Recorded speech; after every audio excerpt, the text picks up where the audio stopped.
The Philippines consists of over 7,000 islands, inhabited by over 100 million people. The archipelago has, for thousands of years, been the natural melting pot of Asia. Through the ages, immigrants and adventurers from all over East Asia and as far afield as India and the Middle East have all found their way to the Philippines. Shaped by the geography, the earliest cultures to form in the Philippine archipelago were small bands of independent and skilled seafarers.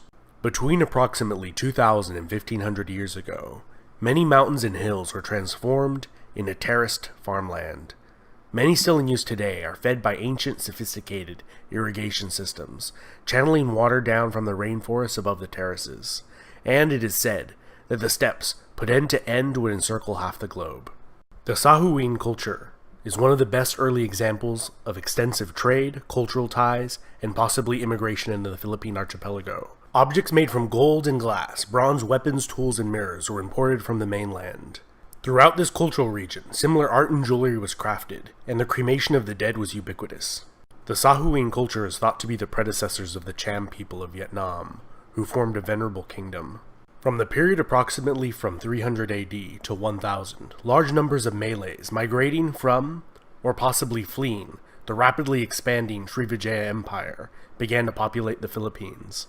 During this period, the aboriginal Melanesian populations of the archipelago moved further inland, to the highlands and jungles where they still exist today, or intermingled with the successive waves of Malay newcomers, who brought two Indian religions, Buddhism and Hinduism, to the archipelago.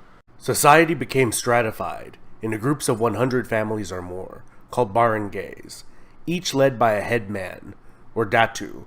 Several datus were led by a raja, who led several barangays, called a bayan. These kingdoms became extremely wealthy and had trade relations with the entire Eastern world. Paramount among these seems to have been the cosmopolitan city-state and trading hub of Tondo, located on the island of Luzon.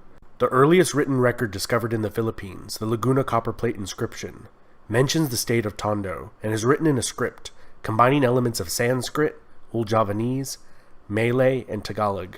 The barangays of Tondo were led by a lakan instead of a raja, and were democratically selected from among the datus of each barangay. Tondo expanded to control much of the island of Luzon, forming alliances and striking trade bargains to expand their territory just as often as through warfare.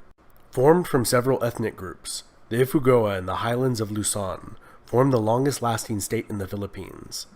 This self-sufficient, landlocked state lasted for over 1,000 years, and was ruled over by a council of elders. Several other long-lasting states formed throughout the Middle Ages, including Mai, who held diplomatic relations with Song Dynasty China, until Tondo secured a monopoly on trade with China in the archipelago. The Madhas Confederacy was originally a vassal state of the Srivijayan Empire. They would wage war on the Chinese Imperial Navy and raided the southern Chinese coast. They also were Tondo's most significant rival in the region, and fought several wars against them. Here the longest and oldest surviving epic poem from the region was composed, recounting the deeds of an ancient hero. The Rajanate of Cebu was founded by a minor prince of the southern Indian Chola dynasty that occupied the island of Sumatra far to the south. He was sent to establish an expeditionary base. Instead, he rebelled and carved out an independent Rajanate for himself. The Rajanate of Bhutan was known for its mining of gold, its gold products, and extensive trade networks, reaching the civilizations of modern-day China, Japan, India, Indonesia, Persia, Cambodia, and Thailand. During this period, large gold deposits were discovered throughout the Philippines, and gold ingots and bracelets of different sizes were commonly used as currency throughout the region. The kingdom of Cabalawan was a Ming dynasty tributary, and as time went on, they had an increasingly hostile relationship with Tondo. In the early 1400s, the Sunni Islamic Bruneian Empire began to expand into the Philippine archipelago, and around the year 1500, established the semi-independent Rajanate of Manila as a competitor to Tondo's maritime dominance in the region.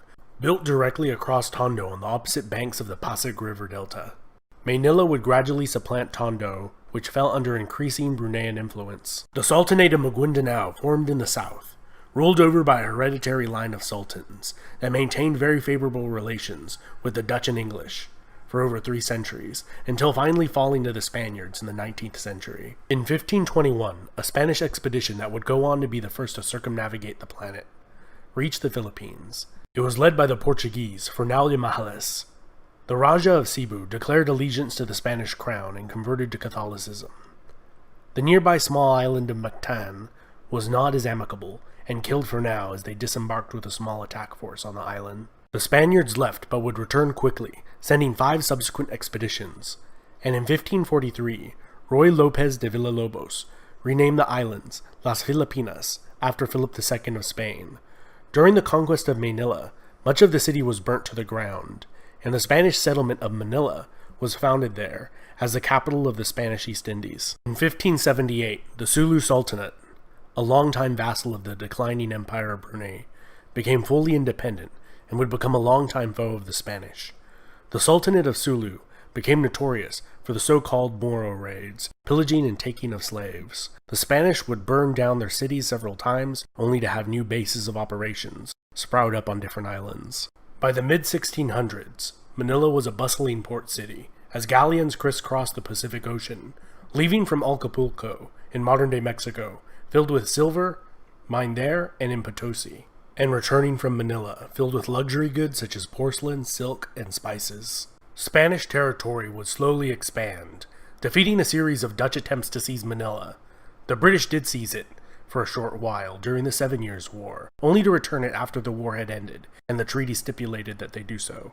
Over the centuries of Spanish rule, Spanish became the primary language used in the Philippines. Many of the regional dialects and scripts completely disappeared over time.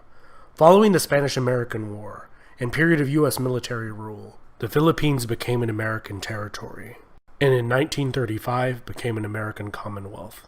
During the brutal Japanese occupation of the Philippines in the Second World War, 500,000 to 1 million Filipino civilians were killed. In 1943, the Japanese set up a short-lived puppet state. After the war, the Philippines returned to being an American Commonwealth. And in 1946, a Philippine Republic was established, which was replaced by the dictatorship of Ferdinand Marcos, who ruled as a dictator under martial law from 1972 until 1981, and held the position of president for over 20 years. His regime was infamous for its corruption, extravagance, and brutality. Eventually, public outrage boiled over, and in a snap election, he was removed from power and fled to Hawaii. He was replaced by Maria Corazon Aquino, the wife of a murdered opposition leader, who returned to face Marcos. She has been followed by 5 more Philippine presidents. And that was a lightning-fast overview of Philippine history. And this has been Epimetheus. I hope you enjoyed it. Huge thanks to all my patrons on Patreon and subscribers who make this channel possible. Don't forget to leave a like and comment as you like.